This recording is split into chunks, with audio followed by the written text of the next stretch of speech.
Hello, and welcome to another edition of Only in Illinois, your weekly video recap from Reboot Illinois.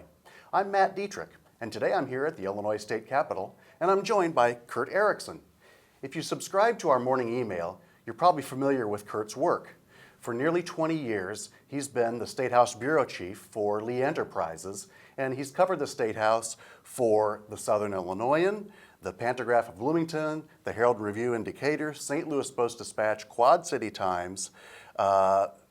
Which ones am I missing? Times of Northwest Indiana and Munster. And did you say Journal-Gazette, Times Courier, and Mattoon and I did Charleston? not. So you've pretty much got the whole state covered outside of Chicago, I would say. Yeah. All of downstate. And Kurt's here because he's going to be departing from the State House after nearly 20 years here, and he's going to be heading to Jefferson City, Missouri, where he's going to do much the same thing for the St. Louis Post-Dispatch, covering state government. And Kurt, his career here really covers an interesting arc in Illinois politics. You started in '96 when Jim Edgar was governor. George Ryan was Secretary of State. Rod Blagojevich, I think, was a backbencher in the Illinois House. And everything was sailing along pretty smoothly. And 5 governors later, and 2 corruption convictions of governors later, we're at a very different place. Kurt, can you tell, what are a few of the high points that you remember from all your time here? That's a pretty broad and loaded question, but what stands out? Yeah, I think when I came here, the Republicans were in charge of the House and Senate, and there was a Republican governor. And so Mike Madigan, I will always remember, he would come into the sessions in the House and sit in his chair. It was the first time he'd not been in power. And he would, I remember this, I don't know if it's completely true, but it seems like every day he'd come in and he'd sit and he'd stare at the speaker's podium longingly, wanting it back, plotting. And so that was kind of fun to watch. And then, of course, he got it back. He got it back, and he's been there ever since, a very constant presence in my life. But yeah, some of the highlights, just the Blagojevich years were just so crazy and up and down, and of course how they ended, the impeachment, and then his trial. That was just a crazy time. It was fun to cover George Ryan. However corrupt he may have been, but it was an interesting time. I remember going into his office, being the only reporter in there, but there was a baseball team that was going to Cuba, and Ryan, of course, led a delegation of people to Cuba way back when, before it was popular. And so there was a baseball team going to Cuba, and they said, we're going to need a little, I don't even know how they said it, but we're going to need some money to pay for it. And George Ryan snaps his fingers at some aide and says, get me the checkbook. And sitting there in his office, he writes a check, I presume out of his campaign account, for $5,000, tears it out, hands it to the coach. It was just little things like that were really kind of fun to watch and witness. A lot of people forget that George Ryan, before things went really bad for him at the end of his term, and he really had a very hostile relationship with the press. But before then, he was a dealer, and I think people kind of liked working with him. Yeah. Right when he came into office, they got a big capital construction program put in place, and those are things you kind of have to do your first year as governor, and they wouldn't do that for Blagojevich because they didn't trust him, and they wouldn't, and so consequently there was no construction really during the Blagojevich era. It just the things just were kind of dead, and which is surprising because you've got Democrats in control of state government. So when Quinn comes in, right away they do a construction bill again and get some roads built and things like that. And another part of your career arc here is a young state senator named Barack Obama. Came into this chamber and left as a U.S. senator, and a few years later was president. Not many people can say that they followed a president's ascent from pretty much the ground level on up. Yeah, he would. I was covering mostly downstate, so here's this sort of weirdly named Chicago senator who would come over to the press box and really try to get stories from the Chicago papers and just schmooze with the reporters. So I totally underestimated what his aspirations were, and even when he was running for Senate the first time, predicted that he would lose to Dan Hines, which I'm sure he remembers very well. But getting to go to the first inauguration of Barack Obama in Washington, D.C., and sit in the 7th row looking up at him giving a speech in front of some of the huge Hollywood music stars. That was just really a fun, regardless of the politics involved, it was just a fun thing to witness. And really, one thing that I'm sure you have noticed, because I've gotten this too, if you're in the media covering state government in Illinois over the last 7 years, since basically that morning 7 years ago that the FBI showed up on Rod Blagojevich's doorstep, you always get the same question from people outside of Illinois. What is wrong with you people? What is going on with Illinois politics? Why is it that way? But you started at a time when it really wasn't that way. Things were pretty orderly back in '96. Have you seen what kind of changes, like in the atmosphere of things, have you seen? It's become slowly more like Washington, D.C., where everything's focused on the next election.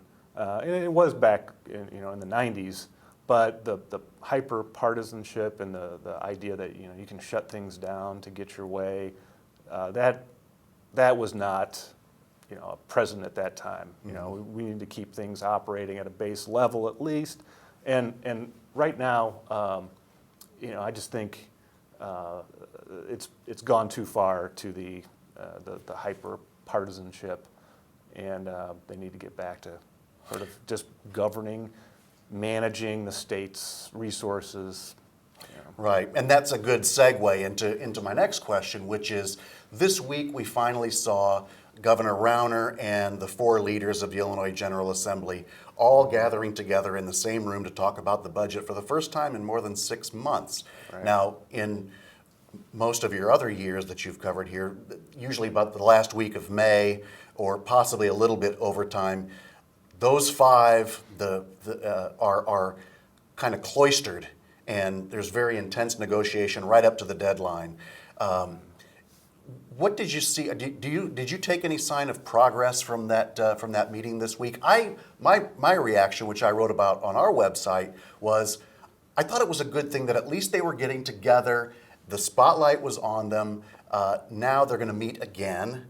No, they didn't make any big policy, but at least I thought it was an accomplishment anyway. Some people weren't that charitable. What were your thoughts? Yeah, at the very least, they agreed to meet again, which is the first, that's the first step to try and get something done. But the comments coming out of that meeting from all sides did not signal any movement on what the governor wants and what the Democrats are willing to do.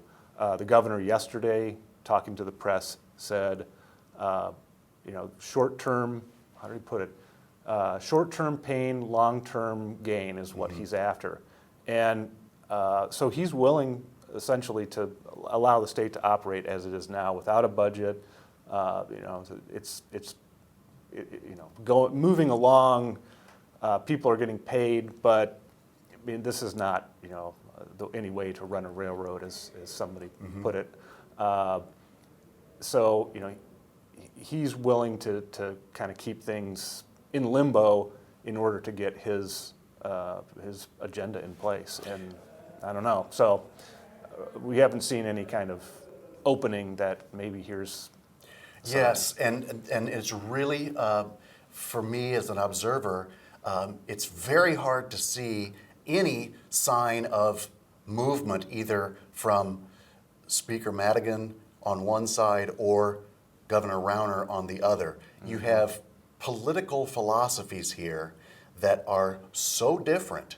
Yeah. And people talk about meeting halfway, but I just don't know that there's a halfway point on some of these things when you have Bruce Rauner and the Republicans saying, our workers' compensation system is making us uncompetitive, and that's why we are still mired in an economic slump.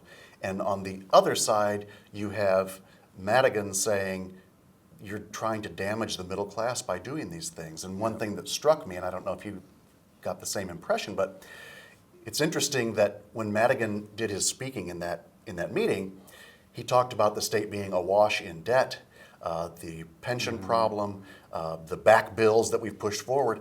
He talked about the crisis as it exists now, but there's no recognition that any of the actions of the past 12 years might have caused any of that. Like none of these policies have anything to do with the economic slump.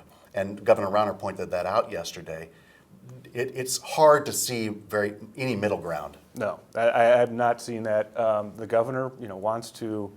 The big sticking point for the Democrats is the governor's push to, weaken collective bargaining for teachers and local governments, and I understand their philosophy behind that, but Illinois, one of the reasons there's so much, I don't know why Illinois is so crazy, is because Illinois does matter. It's an economic engine in the Midwest, in the nation. It's the 5th largest state, so Illinois matters, and it's that way because wages are higher in Illinois than surrounding states, and I think the aim is to maybe lower those, and that's why Madigan's fighting it, because the unions have fought for those higher wages. Sure. And, that helps drive the economy, so it's very complicated. Right.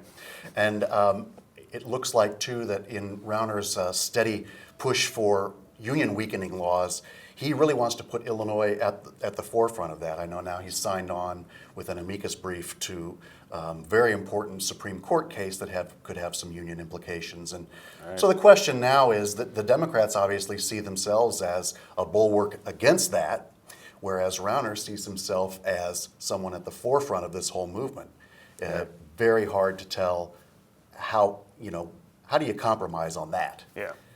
And the governor, I always get the sense he's super wealthy. He doesn't have to be doing this, so he's doing it for this cause that he's after. So he's not worried about his next political step. Right.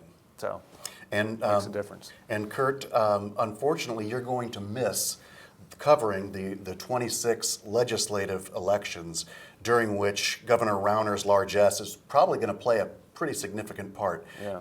Do you regret you're going to miss all that fun? I don't regret it. I'm ready for a change. It's been 20 years, and I'm looking forward to seeing what it's like from a different vantage point. Okay, so Kurt Erickson, 20 years, 5 governors, 2 went to prison.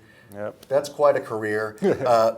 Are you going to be bored in Missouri, or can you bring that same excitement to Missouri too? I don't think I'll be bored. I'll try to stir things up if I can, but there's a learning curve. But once I figure it out, I'll hopefully find some fun stuff to cover. Well, good luck to you, and thank you for all those years of great reporting from here in the Statehouse. Thanks. Appreciate it. Thanks for tuning in. We'll be back again next week with another edition of Only in Illinois.